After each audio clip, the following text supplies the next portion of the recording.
10वां प्रकरण अष्टावक्र गीता। तृष्णा ही बंधन है, प्रौढ़ वैराग्य द्वारा वीत तृष्णा ही मुक्ति है। अष्टावक्र जी आगे कहते हैं, वैर स्वरूप काम को और अनर्थ से भरे अर्थ को त्याग कर और दोनों के कारण रूप धर्म को भी छोड़कर तू सबकी उपेक्षा कर। 9वें प्रकरण में अष्टावक्र ने कहा कि यह संसार द्वंद्वात्मक है जिसमें शांति है ही नहीं, अतः इसकी उपेक्षा करने से ही शांति प्राप्त हो सकती है। वासना का त्याग ही उसके प्रति उपेक्षा है। इस प्रकरण में अष्टावक्र कहते हैं कि मोक्ष प्राप्ति में काम दुश्मन के समान है। जहाँ काम अर्थात कामना है वहीं संसार है, तथा अर्थ अथवा धन संपत्ति तो अनर्थ का कारण है ही। संसार के सारे अनर्थों के मूल में कामना और अर्थ ही है। इन दोनों की उपेक्षा से ही मोक्ष का मार्ग प्रशस्त होता है। जहाँ पर भी अष्टावक्र इन्हें छोड़ने की बात न कहकर उनके उपेक्षा की बात कहते हैं कि न ये प्रशंसनीय है न निंदनीय, बल्कि उपेक्षा के योग्य है।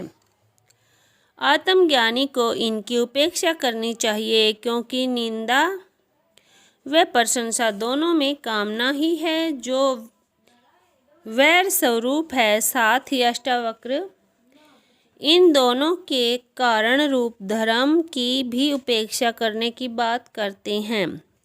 शास्त्रों में धर्म, अर्थ, काम, मोक्ष चारों को महत्व दिया है। संसारी व्यक्ति को प्रथम 3 का सेवन करते हुए मोक्ष प्राप्ति की ओर ही बढ़ना चाहिए, क्योंकि वही जीव की अंतिम स्थिति है। किंतु मोक्ष प्राप्ति से ध्यान को हटाकर बाकी 3 का सेवन करते रहना ही भोगवादी दृष्टि है, एवं मोक्ष का ध्यान रखकर इनका सेवन करना धर्म सम्मत माना गया है। अष्टावक्र आत्मज्ञानी जनक को मोक्ष प्राप्ति हेतु काम तथा अर्थ के साथ ऐसे धर्म की भी उपेक्षा करने को कहते हैं, क्योंकि ऐसा धर्म भी धर्म नहीं है, यह भी बंधन का कारण है। यह भी साधना मात्र था। सिद्धि मिलने पर सभी साधना छोड़ देने चाहिए, तभी होती है परम स्वतंत्रता, परम मुक्ति। मित्र, खेत, धन, मकान, स्त्री, भाई आदि संपदा को तू सौपन और इंद्रजाल के समान देख, जो 3 या 5 दिन ही टिकते हैं। भारतीय धर्म संसार विरोधी कभी नहीं रहा। उसने कभी भी नहीं कहा कि संसार मिथ्या है, झूठा है, नरक है, माया है, इसमें दुख ही दुख है, सुख इसमें है ही नहीं। ये स्त्री, पुत्र, धन, मकान, मित्र, सगे संबंधी आदि सभी नरक में ले जाने वाले हैं। इनका त्याग कर जंगल में भाग जाओ, हिमालय की गुफा में रहो, ये सब बंधन के कारण हैं। इनको छोड़ने से मुक्ति हो जाएगी आदि ये सब मूढ़ मान्यताएं हैं जो धर्म से अभिज्ञ अज्ञानियों द्वारा व्यक्त की गई हैं। धर्म तो संसार को मोक्ष प्राप्ति का सबसे बड़ा साधन मानता है, जिसमें रहकर ही मोक्ष उपलब्ध किया जा सकता है। इसलिए देवता भी मोक्ष प्राप्ति हेतु पुनः संसार में आने के लिए लालायित रहते हैं। यह संसार ही वह पाठशाला है जिसमें अनुभव प्राप्त कर मुक्ति की साधना संभव है, किंतु इसमें आकर भोगवादी दृष्टि से मनुष्य का पतन हो जाता है। अतः निंदा संसार की नहीं, इसके प्रति वासना, तृष्णा, अहंकार, कामना आदि की गई है। इसका भी कारण यह है कि संसार व इसके भोग एवं सभी रिश्ते नाते क्षणिक हैं, शाश्वत नहीं हैं, थोड़े दिन के हैं। भारतीय आध्यात्म क्षणिक की ओर अपेक्षा शाश्वत को महत्व देता है।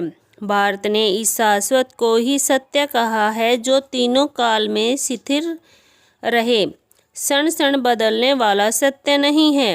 इसी कारण अष्टावक्र कहते हैं कि जैसा स्वप्न में सब कुछ दिखाई देता है, किंतु उसके टूटने पर सारा विलुप्त हो जाता है। इंद्रजाल में कई वस्तुएं भ्रमवश दिखाई देती हैं।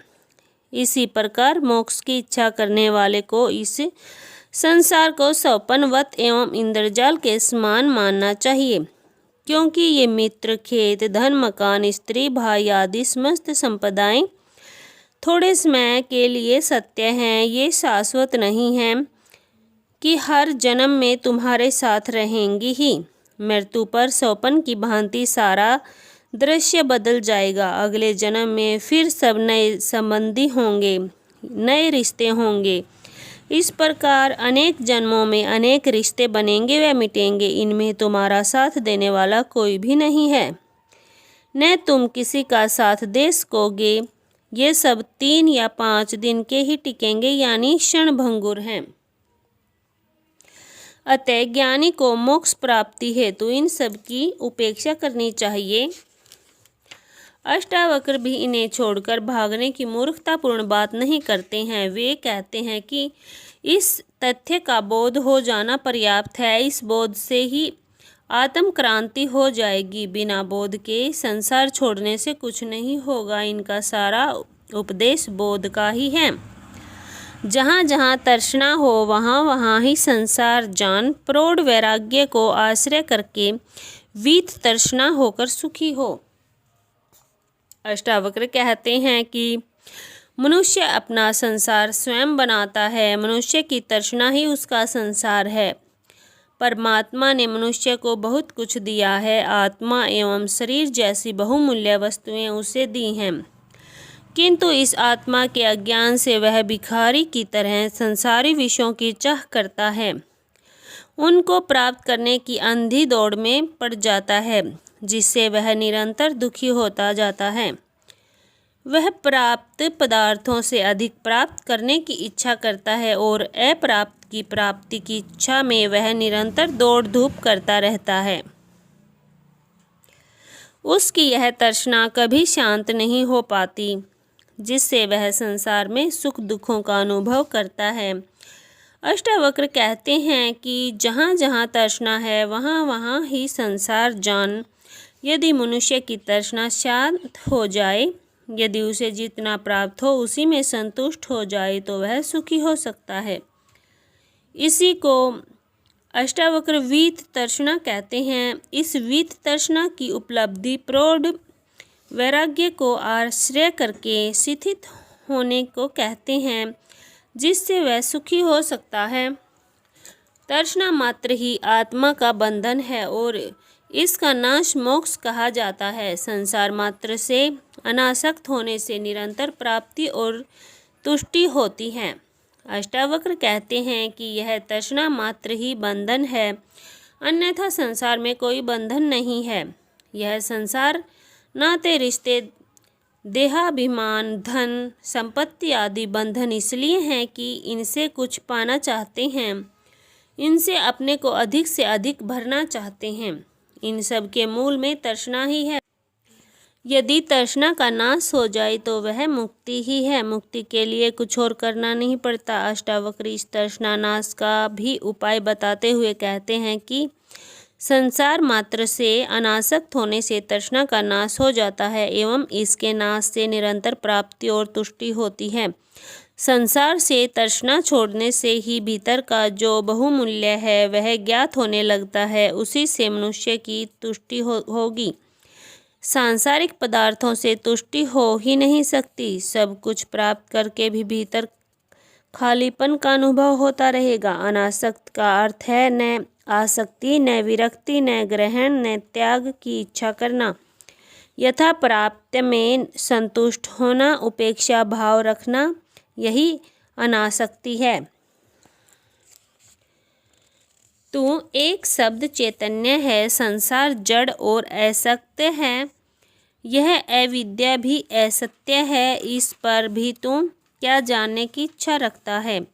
ब्रह्मा अथवा आत्मा एक ही है, चैतन्य है, शाश्वत है, इसलिए वही सत्य है। यह सृष्टि उसी की अभिव्यक्ति मात्र है, उसी का एक फैलाव मात्र है, उसी का विस्तार है। वही एक असंख्य नाम रूपों में प्रकट हुआ है। किंतु यह संसार जड़ है, अनित्य है, क्षण क्षण बदलता रहता है। संसार एक प्रवाह है, धारा है, चैतन्य स्थिर है, संसार गतिशील है। इस ब्रह्मा में दो प्रकार की सनातनी शक्तियाँ हैं, विद्या और अविद्या। अविद्या संसार की हेतु है एवं विद्या अमृत तत्व की। अविद्या के प्रभाव से जीव उनके पास से दूर हटते हैं एवं विद्या शक्ति के प्रभाव से समीप खींचते हैं। इस अविद्या के प्रभाव से ही मानव का मलिन अंतःकरण बहुमुखी वासना द्वारा चलित होकर भोग के मार्ग पर प्रवृत्त होता है और बंधन दशा को प्राप्त होता है। किंतु मानव मात्र के हृदय में सत्य, प्रेम, पवित्रता, साधुता, त्याग, वैराग्य, करुणा, दया आदि के जो भी भाव हैं वे विद्या शक्ति के कारण हैं और यही अमृत तत्व है। अष्टावक्र जनक को यही कह रहे हैं कि तू शुद्ध चैतन्य है, आत्मा स्वरूप, इसलिए तू नित्य एवं शाश्वत है तथा यह संसार जड़ है और असत्य है, नष्ट होने वाला है। यह अविद्या भी संसार की हेतु होने से असत्य है। ऐसा जानकर भी तू इस असत्य से क्या जानने की इच्छा रखता है? अर्थात अब तेरे लिए जानने को कुछ शेष नहीं बचा, तू पूर्ण ज्ञान को प्राप्त हो चुका है। तेरे राज्य, पुत्र पुत्रियां, शरीर और सुख जन्म जन्म से नष्ट हुए हैं, यद्यपि तू उनमें आसक्त था।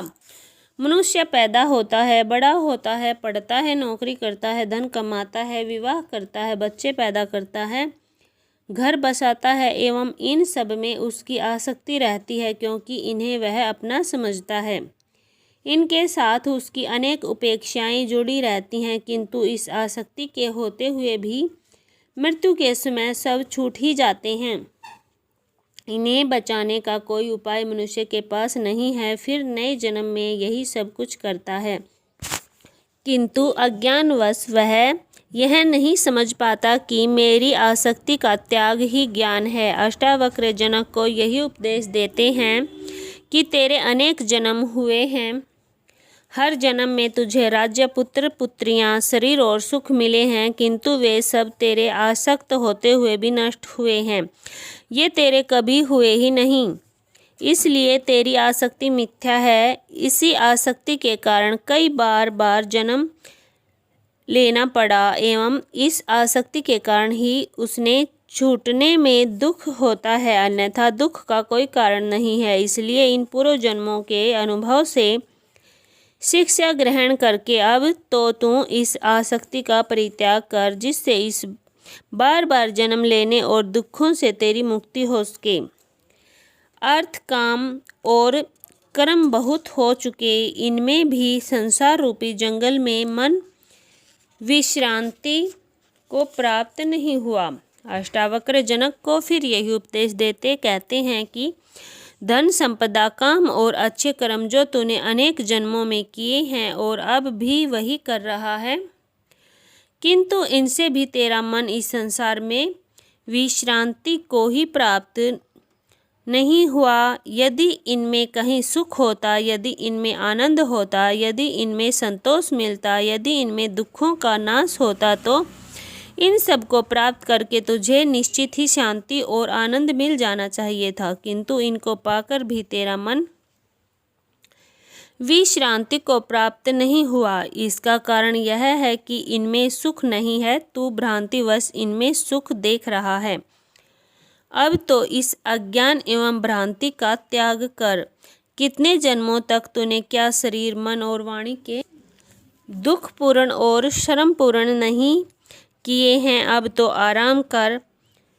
अष्टावक्र फिर कहते हैं कि तूने अनेक जन्मों तक शरीर, मन और वाणी से दुख पूर्ण और श्रम पूर्ण कर्म किए हैं, किंतु फिर भी तेरा इनमें आसक्ति बनी हुई है, जिससे तेरा जन्म मरण का चक्कर चल रहा है। इसलिए अब तो तू इस आसक्ति का त्याग कर, जिससे तुझे शांति प्राप्त होता है। यह था अष्टावक्र गीता का 10वां अध्याय।